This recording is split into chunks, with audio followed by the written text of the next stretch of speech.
Welcome to First Page Fridays, a video series from the Ames Free Library.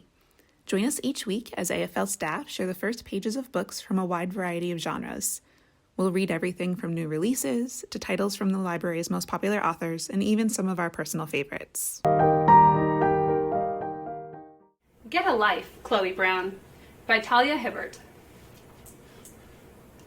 Prologue. Once upon a time, Chloe Brown died. Nearly. It happened on a Tuesday afternoon, of course.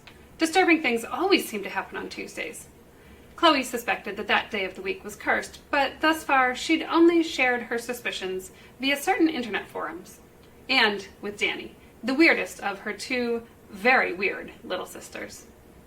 Danny had told Chloe that she was cracked and that she should try positive affirmations to try to rid herself of her negative weekday energy.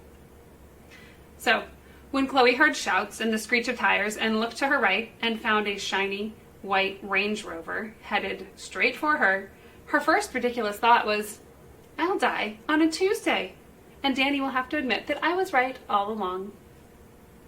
But in the end, Chloe didn't actually die. She wasn't even horribly injured, which was a relief because she spent enough time in hospitals as it was. Instead, the Range Rover flew past her and slammed into the side of a coffee shop.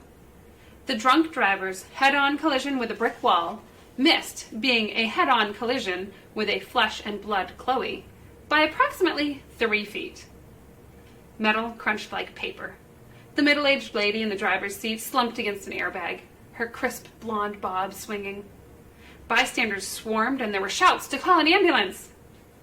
Chloe stared and stared and stared. People buzzed by her and time ticked on, but she barely noticed. Her mind flooded with irrelevant data, as if her head were a trash folder.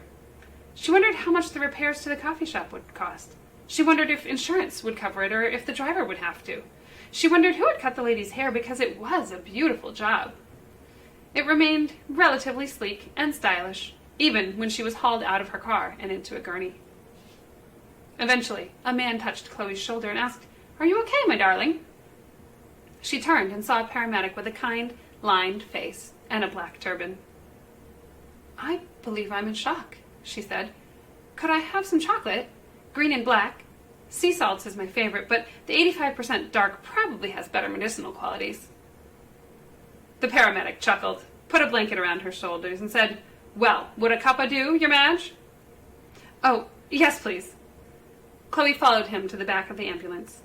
Somewhere along the way, she realized she was still shaking so hard that it was a struggle to walk. With a skill born of years of living in her highly temperamental body, she gritted her teeth and forced one foot in front of the other.